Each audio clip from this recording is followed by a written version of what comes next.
இப்பொழுது இருக்கின்ற வடமொழி ஆண்டு கணக்கிலே குழப்பம்தான் மிச்சம். நாம் மாதத்திலும் நமக்கு விழாக்கள் இல்லை, தமிழனுக்கு விழாக்கள் இல்லை. சித்திரை தொடங்கினால் சித்ரா பௌர்ணமி என்கிறோம். அதை கூட சித்திரை நிலவு என்று சொல்வதில்லை, சித்ரா பௌர்ணமி என்கிறோம். வைகாசி என்றால் விசாகம் என்கிறோம். ஆனி என்றால் ஆனி திருமஞ்சனம் என்கிறோம். ஆடி மாதம் என்றால் ஆடி பூரம் என்று அதற்கு ஒரு உற்சவம் கொண்டாடுகிறோம்.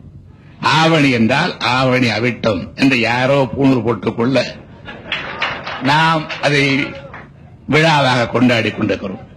புரட்டாசி என்றால் ஒவ்வொரு சனிக்கிழமையும் விரதம் இருக்கிறோம், நவராத்திரி கொண்டாடுகிறோம். ஐப்பசி என்றால் தீபாவளி, கார்த்திகை என்றால் தீபம், மார்கழி என்றால் அது அறவே அது பீடை மாதம் என்றே ஒதுக்கிவிட்டோம். கீதையிலே கண்ணன் சொன்னான், மாதங்களில் மார்கழியும் நானே என்று. அது பீடை மாதம் என்று சொல்லிவிட்டோம். ஆக கண்ணன் சொன்ன மாதம் மாதங்களிலே பீடை மாதம் தான் அவன் என்று அவனே ஒத்துக்கொண்டதாக. தை, அதை கூட பொங்கல் மாதம் என்று சொல்வதில்லை, தை பூசம் என்கிறோம். மாசி மகம் என்கிறோம், பங்குனி உத்தரவு என்கிறோம். இப்படி மாதத்திற்கு ஒரு விழா, தமிழனுக்காக அல்ல, நட்சத்திரங்களுக்காக. அதே போலவே ஆண்டு கணக்கு 60 ஆண்டுதான் ஒரு வளையத்திற்குள்ளே இருக்கிறோம். அந்த 60 ஆண்டுகள் எப்படி பிறந்தன? ஒரு அசிங்கம். அது நாரதருக்கு திடீரென்று ஒரு ஆசை ஏற்படுகிறது. கண்ணனிடத்திலே செல்லுகிறார். கண்ணன் என்றால் தமிழ் கடவுள். கிருஷ்ணனிடத்திலே செல்லுகிறார். அவன் தமிழ் கடவுள் அல்ல. எப்படி யாதவா இங்கே வந்தாளோ அதை போல கிருஷ்ணன் கண்ணனாக வந்து விட்டான். நம்முடைய தமிழ் குடிமகன் ஆயர், எவ்வளவு அழகான தமிழ் சொல். கோனார், ஐயம்பெருமாள் கோனார், எவ்வளவு அழகான தமிழ் சொல். நமக்கு தமிழ் பிடிப்பதில்லை. கோனாரையும் ஆயரையும் விரட்டிவிட்டு யாதவர் என்று வைத்துக் கொண்டோம். தமிழன் யார் என்று கேட்கிறார் தமிழ் குடிமகன். ஆயரையும் கோனாரையும் விரட்டிவிட்டு யாதவரானவர்கள் எல்லாம் தமிழர்களாக இருக்க முடியுமா என்று நினைத்தார்.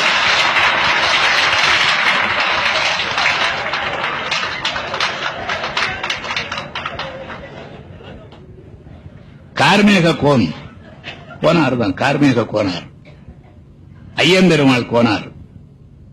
அவைகளெல்லாம் ஏதோ சொல்லத்தகாத, சொல்ல கூசுகின்ற கேவலமான சொற்கள் என்று நாமே கணக்கிட்டு அவைகளையெல்லாம் நம்முடைய அகராதியில் இருந்தே விரட்டிவிட்டு புதிய சொற்களை, வடமொழி சொற்களை, வடநாட்டு சொற்களை நாம் பயன்படுத்துகின்ற அளவிற்கு தாழ்ந்த நிலைக்கு போய்விட்டோம். அதனால்தான் வருட கணக்கிலே கூட அசிங்கமான பிறப்படுத்த வருடங்களை நம்முடைய வருடங்களாக ஆக்கிக் கொண்டோம். நாரதனுக்கு ஆசை ஏற்பட்டது. கிருஷ்ண பகவானிடத்திலே சென்றான். என்ன என்று கேட்டார். கிருஷ்ணா, உன்னுடைய அழகை பார்த்து சொக்கி போனேன். என்ன செய்ய வேண்டும்? நான் பெண்ணாகிறேன். சரி, நாம் இருவரும் உறவாட வேண்டும். என்ன உறவு? விளக்க தேவையில்லை. உறவாடினார்கள். ஒரே இரவில் 60 குழந்தைகளை பெற்றார். அந்த 60 குழந்தைகளுக்கும் பெயர் தான் பிரபவ, யுவ, சுக்கர, பரமவத, பிரஜோற்பத்தி, ஆங்கரீச, ஸ்ரீமுக, பவ, யுவ, தாது என்று அட்சய வரை ரக்தாட்சி, அட்சய என்று முடிகின்ற 60 ஆண்டுகள். இந்த 60 குழந்தைகளுடைய பெயரால் 60 ஆண்டுகள் வடமொழி வருட கணக்கு. இந்த 60 ஆண்டு முடிந்து விட்டால் ஒருவனுடைய அகவையை நாம் சரியாக நிர்ணயிக்க முடியுமா? என்னுடைய தந்தையார் அல்லது அந்த காலத்து ஜோதிடர்கள் எழுதிய போது நான் ரக்தாட்சி வருஷத்திலே பிறந்தவன். எனக்கு வயது இப்பொழுது 71. ரக்தாட்சிக்கு பிறகு அட்சய. என்னுடைய வயது என்ன என்று கேட்டால் இப்பொழுது